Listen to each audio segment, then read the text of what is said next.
James Carter signed the divorce papers with trembling hands, his eyes fixed on the glossy brochure of his dream mansion. A sprawling estate with marble columns and infinity pools that his new fiancée, Victoria, had found for them.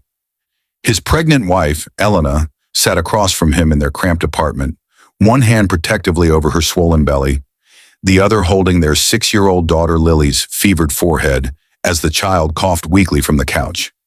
The husband was abandoning his pregnant wife and sick child, trading them for granite countertops and ocean views, completely unaware that the exhausted woman before him, the one who wore discount store clothes and clipped coupons religiously, secretly owned Meridian Global Industries, a multi-billion-dollar company that controlled the very investment firm financing his dream mansion.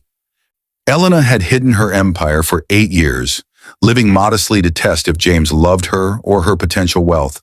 And now as he walked away, with barely a glance at Lily's pale face, she had her answer. But what James didn't know was that his abandoned pregnant wife held the power to approve or deny every major financial transaction in his future, that his new fiancée Victoria was actually Elena's former college roommate, who'd been feeding her information for months, and that the dream mansion he was so desperate to possess sat on land owned by one of Elena's subsidiary companies. As James stuffed the last of his belongings into designer luggage, gifts from Victoria, and headed toward the door without saying goodbye to his feverish daughter, one question burned in the air. How long would it take for this husband to discover that abandoning his family meant abandoning any chance at the life of luxury he craved? And what would happen next when the unaware husband finally learned that every door to his dreams would be locked by the same woman he'd left crying in a threadbare apartment, pregnant and alone with their sick child? James had met Elena 9 years ago at a community college fundraiser where she'd been serving coffee in a stained apron, her hair pulled back in a messy ponytail. She was beautiful in an understated way, with kind eyes that actually listened when he complained about his entry-level marketing job. What he didn't know was that Elena had just returned from a board meeting where she'd approved a $4 billion acquisition, and the coffee serving was volunteer work she did to stay grounded. Her father, Richard Morrison, had built Meridian Global from nothing, and when he died suddenly of a heart attack 3 years before James met her, Elena inherited everything at 24. The lawyers and advisors had urged her to go public with her wealth, to take her rightful place in society, but Elena remembered her mother's warnings before cancer took her too. "Rich men will love your money, not you," her mother had whispered from her hospital bed. "Hide it, Elena. Find someone who loves you when you have nothing." So Elena created a life of careful deception. She rented a modest apartment, drove a 15-year-old Honda, and worked as a freelance consultant, which wasn't entirely a lie, as she did consult for her own company under a pseudonym. Her assistant, Margaret Chen, was the only person who knew the full truth, managing Elena's empire while Elena played the role of an ordinary woman struggling to make ends meet. When James proposed after a year of dating, Elena's heart had soared. He seemed genuine, talking about building a life together through hard work and sacrifice. He didn't care that she drove a beat-up car or that their first apartment had water-stained ceilings. But 3 years into the marriage after Lily was born, James started changing. He followed lifestyle influencers obsessively, took screenshots of mansions and luxury cars, and began resenting their modest life. He'd come home angry about colleagues who drove BMWs while he took the bus. He stopped asking about Elena's day and started monologuing about the life he deserved, the success that was being denied to him. Elena watched her test play out in slow motion, hoping he'd remember what mattered. But instead, James grew colder toward her and Lily, treating them like anchors holding him back from his destiny. The final shift came 6 months ago when Victoria entered their lives at a marketing conference. Tall, blonde, and draped in designer labels, Victoria had immediately targeted James, complimenting his ideas and touching his arm while talking about her supposed family wealth. Elena knew who Victoria really was. They'd been roommates at Yale before Elena dropped out to run Meridian after her father's death. Victoria had always been jealous, always scheming, and now she was trying to steal Elena's husband. What Victoria didn't know was that Elena was letting it happen, funding Victoria's lifestyle through an anonymous trust while watching to see if James would fail the ultimate test. The night James asked for a divorce, Elena was 8 weeks pregnant with their second child, and Lily had just been diagnosed with pneumonia, requiring expensive treatments their basic insurance barely covered. James had looked at the medical bills, at Elena's exhausted face, at their daughter's labored breathing, and said the words that shattered everything. "I can't do this anymore. Victoria's family can help me start my own firm. We can have the life I've always dreamed about. You and Lily will be fine." Elena had simply nodded, one hand on her belly, protecting the child he didn't even know existed. The divorce proceedings took 8 weeks, and James showed up to exactly one hearing, spending the entire time on his phone looking at furniture for his dream mansion. His lawyer, a bored public defender Victoria had recommended, barely fought for anything. James wanted out fast, willing to give Elena full custody, zero child support, and nothing from their non-existent shared assets. He signed papers without reading them, his mind already in the master suite of the 8-bedroom estate he'd toured 3 times. Victoria had convinced him her family's connections would get him approved for a massive loan through Silverton Capital, an investment firm that specialized in luxury real estate for entrepreneurs. What James didn't research was that Silverton Capital was wholly owned by Meridian Global Industries, and every loan over $5 million required Elena's personal approval. Margaret had called Elena the day James's application came through, and they'd spent an hour on the phone discussing strategy. Elena hadn't cried since the divorce papers were signed. She'd cried herself empty in those first terrible nights after James left, holding Lily while the child asked why Daddy didn't visit anymore. Now watching James's loan application on her tablet while Lily slept beside her and the baby grew in her belly, Elena felt something harder than grief settle in her chest. The mansion James wanted cost $12 million. His loan application was laughable. A mid-level marketing manager with $70,000 in credit card debt requesting an $11 million mortgage based on future business prospects. Normally, Silverton's automated systems would reject it in seconds, but Victoria had been pulling strings, calling in favors from loan officers she thought she knew from her socialite circles. What Victoria didn't realize was that every person she'd contacted ultimately reported to Elena, and they'd been documenting everything. Every bribe Victoria offered, every falsified document she submitted, every promise she made about James's non-existent qualifications. Elena approved the loan with one phone call. Margaret had protested, worried about the ethical implications, but Elena had a longer game in mind. The approval came with conditions buried in 300 pages of fine print that James would never read. Balloon payments starting in year 2, variable interest rates tied to his business performance, and a clause that gave Silverton the right to call the entire loan if James's promised business venture failed to meet specific revenue targets within 18 months. Elena knew James had no real business plan, just vague ideas about consulting and Victoria's empty promises of family connections. The day James got the approval, he'd called Elena, the first time since the divorce, to brag. She was at Children's Hospital with Lily, who'd needed to stay overnight for observation, and she'd answered while holding their daughter's hand as machines beeped around them. "Just wanted you to know I'm closing on the mansion next week," James had said, his voice dripping with satisfaction. "Victoria's family came through. We're having an engagement party there next month. Obviously, you're not invited." "Congratulations," Elena had said softly, watching Lily sleep. "I hope you'll be very happy." "Happier than I ever was with you," he'd replied, then hung up without asking about Lily. Elena had stared at her phone for a long moment, then texted Margaret a single word: "Proceed." Victoria's penthouse apartment was decorated in shades of white and gold, every surface carefully curated for her social media followers.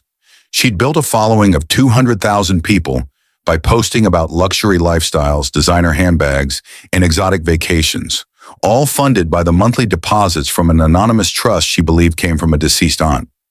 She had no idea Elena controlled that trust, no idea that every dollar she spent was tracked and documented. Victoria had always been a user, even back in college when she'd borrowed Elena's notes and clothes and connections, never quite understanding why Elena lived so modestly despite her obvious intelligence and the occasional hints of wealth. When Victoria had accidentally seen Elena's father at a Yale fundraiser and Googled Richard Morrison later that night, finding articles about the billionaire tech mogul, She'd confronted Elena with gleeful certainty. "You're rich. Your dad owns Meridian Global. Why are you pretending to be poor?" Elena had simply smiled and said, "My father and I aren't close. I live on my own means." It was technically true. She'd been estranged from her father's lifestyle, even while inheriting his company. Victoria had seemed to accept this, but Elena noticed how her roommate's eyes had changed, how she started calculating every interaction. When Elena dropped out junior year after her father's death, Victoria had sent a few perfunctory texts, then disappeared from her life. Elena had thought the chapter closed until Victoria reappeared at James's conference. Her interest in Elena's husband suddenly laser-focused once she realized Elena lived in the same modest circumstances as college. Victoria had done her research this time, confirming that Elena held no visible assets, no trust fund distributions, no connections to the Morrison fortune. She'd concluded that Elena had been disinherited, cut off, left with nothing. It made James the perfect target, a dissatisfied husband married to a woman Victoria believed had lost everything. The irony was delicious to Elena. Watching Victoria's scheme to steal a man Elena was ready to let go, all while living off Elena's money and chasing Elena's property. The dream mansion James was buying sat on a 5-acre lot in Coastal Heights, the most exclusive neighborhood in the region. What James didn't know, what Victoria didn't know, was that the entire development had been built on land Elena's company had purchased 20 years ago through a subsidiary called Morrison Holdings. Elena owned the ground beneath every mansion in Coastal Heights, and the 99-year land lease agreements included clauses that her legal team had crafted with extraordinary care. Residents owned their homes but leased the land, and violations of community standards, including financial insolvency or criminal fraud, could trigger lease terminations. Elena had learned about Victoria's document falsification through her contacts at Silverton. She'd collected evidence of Victoria's bribes, her manipulation of James's loan application, and her promises of a business partnership with her family's firm, a company that didn't exist.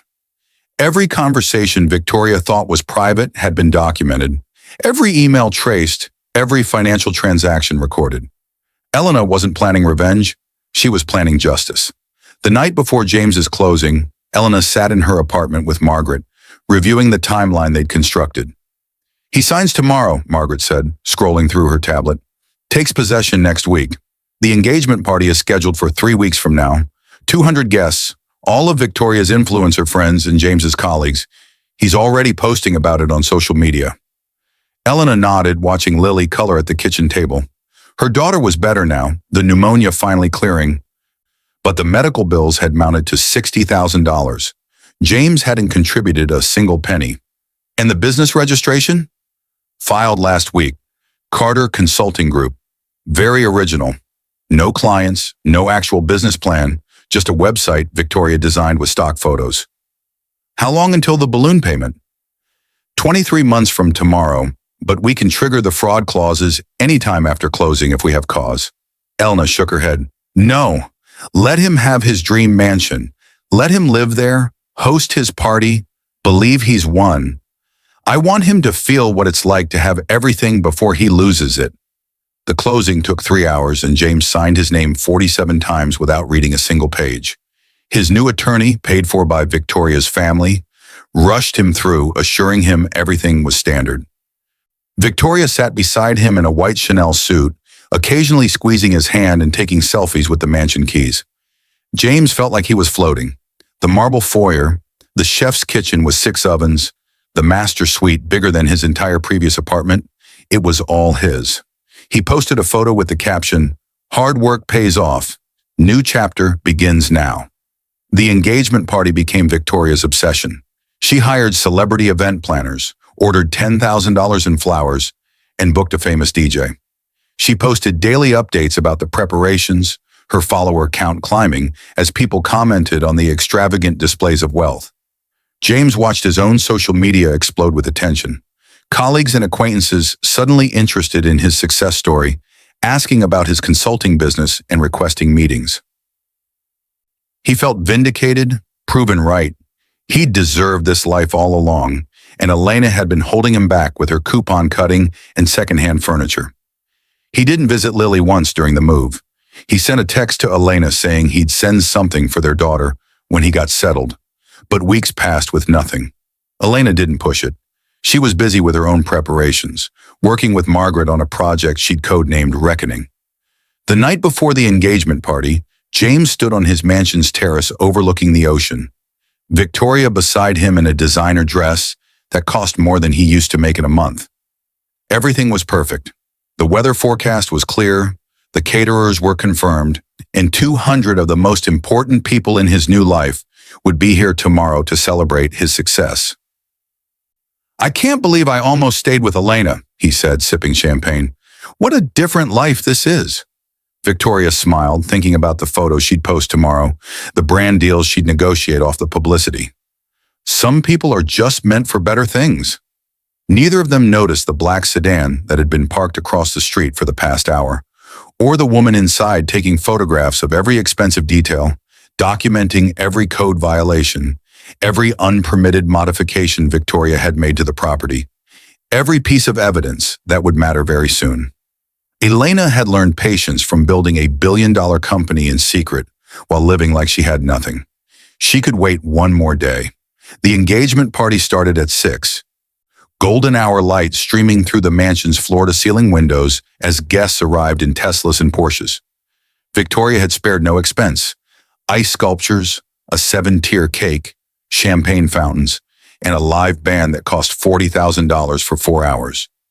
James worked the crowd in a custom tuxedo, playing the role of successful entrepreneur, accepting congratulations from people who'd ignored him 6 months ago. He told his story over and over, how he'd taken a risk, left a marriage that wasn't working, followed his dreams with Victoria's family support. He conveniently edited out the pregnant wife and sick child he'd abandoned, the medical bills he'd never paid, the daughter who still asked why daddy didn't call. At 7:30, as the sun set over the ocean and guests mingled on the terrace, a courier arrived with an envelope addressed to James Carter. The security team Victoria had hired tried to turn him away, but the courier had legal authority. The envelope contained a court summons that required personal delivery. James opened it with irritation, expecting some last bitter move from Elena about child support, but instead he found papers that made no sense. Meridian Global Industries versus James Carter and Victoria Sterling, fraud, misrepresentation, and breach of land lease agreement. James stared at the words, champagne suddenly sour in his mouth. Victoria appeared beside him, grabbing the papers, her face going pale as she read. "What is this?" James demanded. "Who is Meridian Global?" Victoria's hands were shaking. It's a tech company. I don't understand. Why would they sue us?" The answer came in the form of Margaret Chen, Elena's assistant, who appeared in the mansion's foyer with 2 attorneys and a briefcase full of documents. She was dressed in an elegant navy suit, her credentials clearly identifying her as Executive Vice President of Meridian Global Industries, and she requested a private meeting with James and Victoria immediately.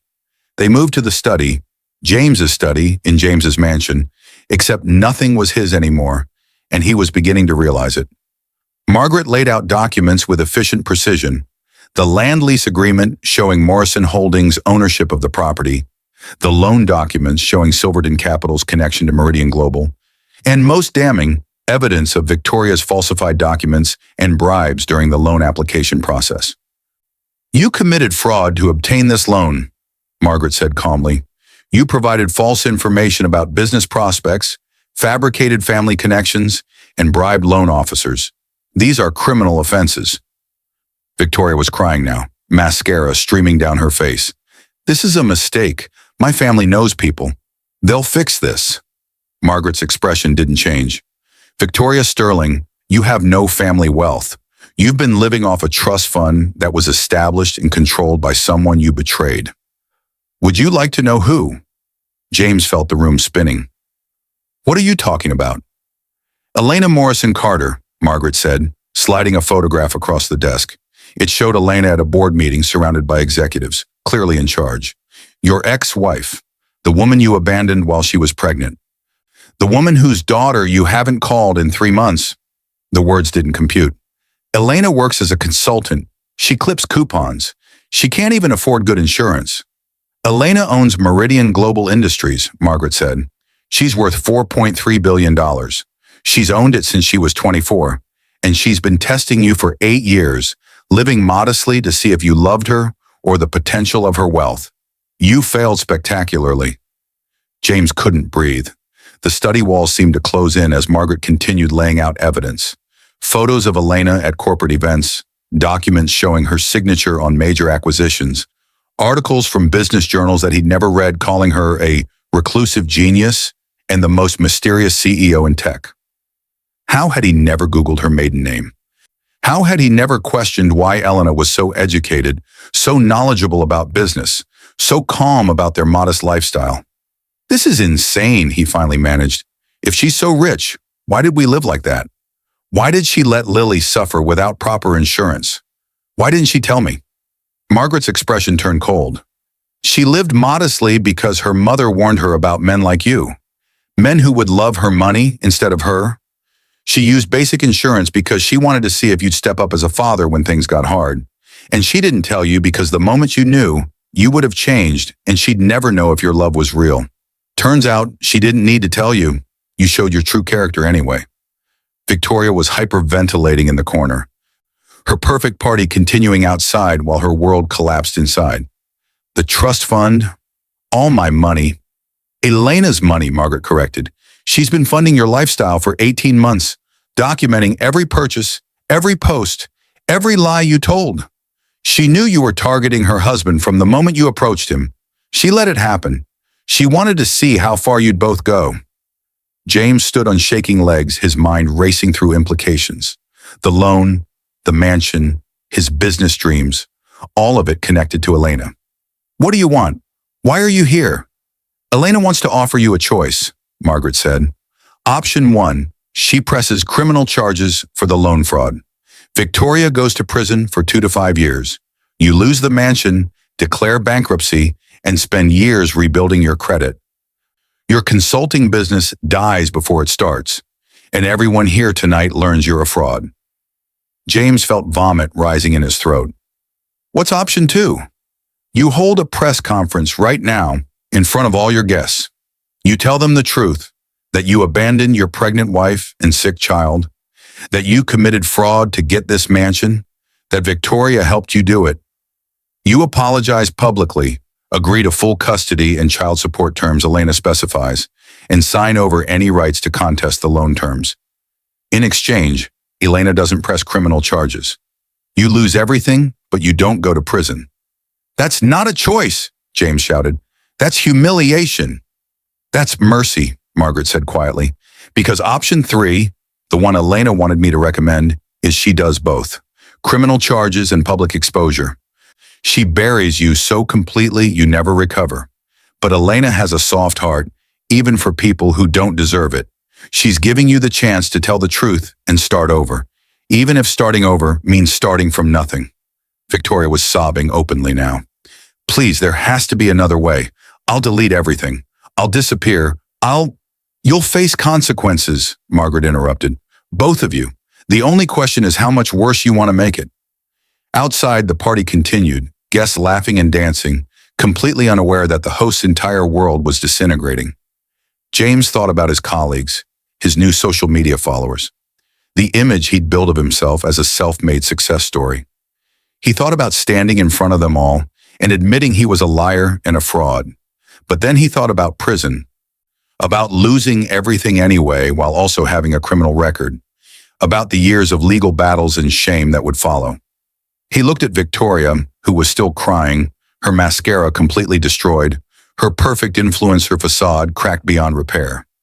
She'd used him just as much as he'd used Elena, both of them so focused on material wealth that they destroyed anything real in their lives. If I do this, James said slowly, if I confess everything right now, Elena really won't press charges? Margaret pulled out a contract. Sign this, give the press conference, follow through on the child support terms, and she'll let you walk away. You'll lose the mansion, but you'll avoid prison. James took the pen with a hand that wouldn't stop shaking. The press conference was the longest 15 minutes of James's life. Margaret had set up a microphone on the mansion's terrace, calling all the guests to gather, telling them the host had an important announcement. They came eagerly, phones out, ready to capture what they assumed would be more celebration. Victoria stood beside James, her face blotchy and destroyed, all her social media polish gone. James held the statement Margaret had given him, but the words were his truth, his failure, his shame. "I need to tell you all something," he began, his voice cracking. "This mansion, this party, this whole life, it's built on lies. 6 months ago, I left my wife while she was pregnant with our second child. Our daughter Lily was sick with pneumonia, and instead of helping, I walked away. I pursued a relationship with Victoria while still married. And then we committed fraud to get approved for this property." Gasps rippled through the crowd. Phones that had been recording for social media suddenly captured something very different. James forced himself to continue. "My wife, my ex-wife, Elena, I never knew who she really was.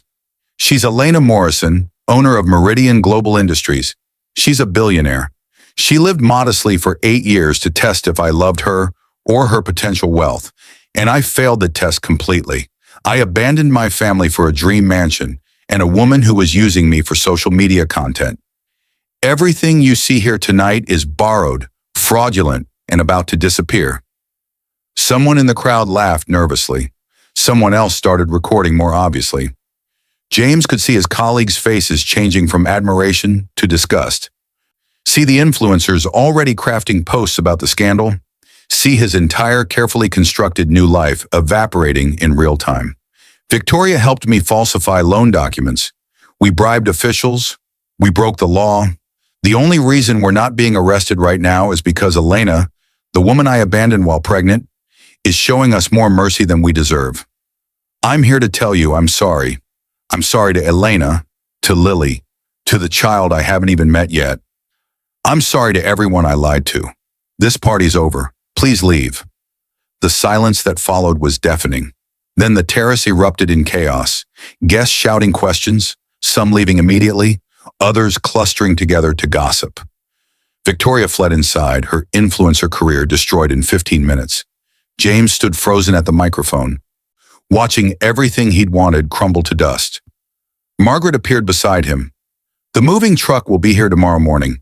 You have 24 hours to vacate the property. Child support details are in the contract. 30% of your income, plus medical expenses. Elena expects first payment in 2 weeks." Can I see Lily?" James asked, his voice small. "That's between you and Elena. But James, if you want any chance at a relationship with your daughters, you need to become a better man than you are right now. That starts with actually being sorry, not just saying it." 3 months later, James lived in a studio apartment in the cheapest part of town, working his old marketing job after his consulting business collapsed before it even started. His social media was deleted, his reputation destroyed, his dreams of luxury a distant hallucination. Every 2 weeks, 30% of his paycheck went to Elena, and every Friday, he was allowed supervised visits with Lily at a child services facility. His daughter barely recognized him, asking questions he couldn't answer about why he'd left, why he hadn't called, why mommy had to cry so much. Victoria had fled the state, her influencer accounts deleted, her followers discovering she'd been living a fabricated life funded by someone else's money. Last James heard, she was working retail somewhere in Ohio, her 15 minutes of social media fame replaced by permanent infamy in YouTube drama channels that dissected the mansion party disaster frame by frame. Elena had given birth to their second daughter, Sophia, a healthy 8-pound baby girl that James learned about through the child support modification paperwork. He wasn't invited to the hospital, wasn't sent photos, wasn't part of that life anymore. Margaret had informed him that Elena was doing well, that both children were healthy, and that if he wanted any relationship with his daughters, he needed to prove through actions, not words, that he'd changed. The thing that haunted James most wasn't the lost mansion or destroyed reputation. It was the memory of Elena's face the night he'd asked for the divorce. She hadn't fought him, hadn't begged, hadn't revealed her wealth to make him stay. She just looked at him with those kind eyes he'd fallen for 9 years ago and nodded, accepting his choice, letting him go. She'd known exactly who he was, and she'd still given him the chance to be better. He'd chosen granite countertops instead. Now sitting in his studio apartment with ramen for dinner, James thought about the family he'd destroyed, the wife he'd never deserved, and the billions of dollars he'd been married to without ever caring enough to really see the woman behind them. Elena hadn't needed to be rich to be extraordinary. She'd proven that by living modestly with grace and strength for 8 years. He'd been too blind with luxury fever to notice. His phone buzzed with a message from Margaret. Lily's birthday is next week. Elena says you can attend the party if you want. 2 hours, supervised, your choice. James stared at the message for a long time, then typed back, I'll be there. Thank you. Please tell Elena thank you. Margaret's response was simple. Tell her yourself when you prove you mean it. James put down his phone and looked around his studio apartment, the place he'd once viewed as failure, as everything he was desperate to escape. Now it looked different. It looked like rock bottom, like the place where he had to decide who he actually wanted to be. The mansion had been a mirage, Victoria a fantasy, the whole luxury life a lie he'd told himself to avoid admitting he was the problem. But his daughters were real. Elena's strength was real. The damage he'd caused was real. And maybe if he spent the next 10 years working as hard on being a decent father as he'd spent 8 years resenting his modest life, he might earn back a fraction of what he'd thrown away. Elena stood in the penthouse office of Meridian Global's headquarters, looking out over the city where James was presumably eating ramen in his studio apartment. Her assistant had just informed her that James had accepted the birthday party invitation, and Elena felt something complicated twist in her chest. Margaret stood beside her, reviewing quarterly reports, but Elena's mind was elsewhere, on Lily asking when she could see Daddy again, on baby Sophia, who would never remember her father's face from these early months, on the 8 years she'd spent testing a man who'd failed so completely. Do you regret it? Margaret asked quietly. The test, I mean. 8 years of living modestly when you could have had everything? Elena touched the window glass, cool against her palm. I regret marrying someone I had to test. But no.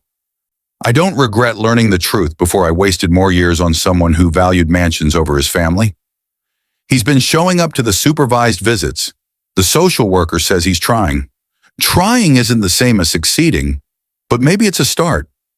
Elena turned from the window, placing one hand on her still flat stomach, where Sophia had been 3 months ago. I built a $4 billion company, Margaret. I can raise 2 daughters without a man who only wanted me when he thought I was poor, then left me when he found someone richer. My mother was right. I needed to hide my wealth to find real love.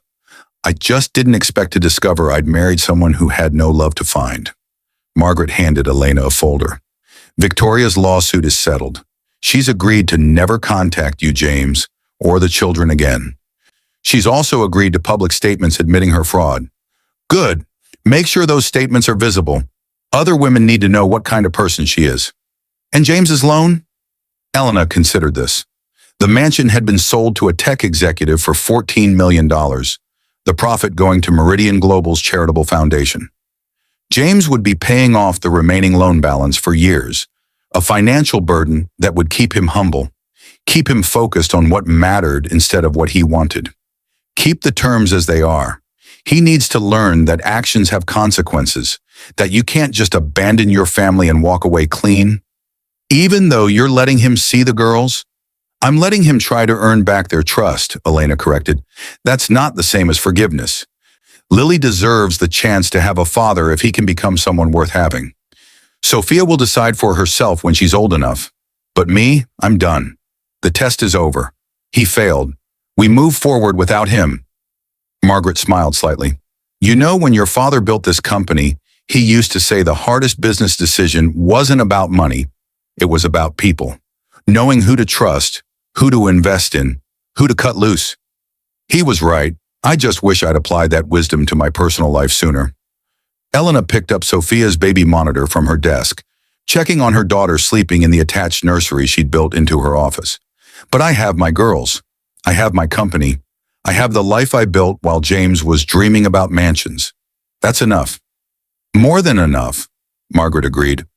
You're the most successful CEO in tech, a single mother raising 2 daughters, and you did it all while living like you had nothing to prove you could handle everything. Elena laughed softly. The irony is, I still live modestly. This penthouse is the most extravagant thing I own, and I only bought it because I needed space for Sophia's nursery near my office. I still clip coupons. I still drive a Honda, just a newer one. Having money doesn't mean I need to waste it on proving I have it. Unlike some people we knew, Elena corrected, James isn't part of my life anymore. He's the father of my children, and if he works hard enough, maybe he'll be part of theirs. But his dreams of mansions and luxury, those died when he signed that contract. Now he gets to learn what I always knew, that real wealth isn't about what you own.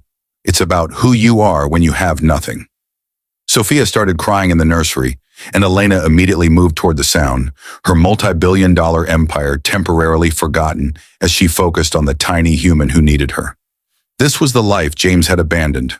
Not the money, not the company, but the beautiful, ordinary moments of holding your child, of being there when they cried, of choosing family over fantasy.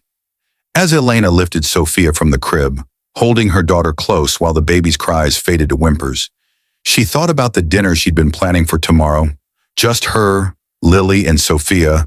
No mansions, no parties, no one trying to use her for her wealth or her name. Just three Morrisons, building a life together, proving that the real dream wasn't marble countertops and ocean views. It was being able to look at yourself in the mirror and know you'd chosen the right things, the true things, the things that mattered when everything else fell away. James had failed that test, but Elena's daughters never would, because she'd make sure they understood from day one that their worth had nothing to do with the billions in the bank and everything to do with the strength in their hearts and the kindness in their actions. That was the real inheritance, not money but character. And it was the one thing James could never take away, no matter how hard he tried.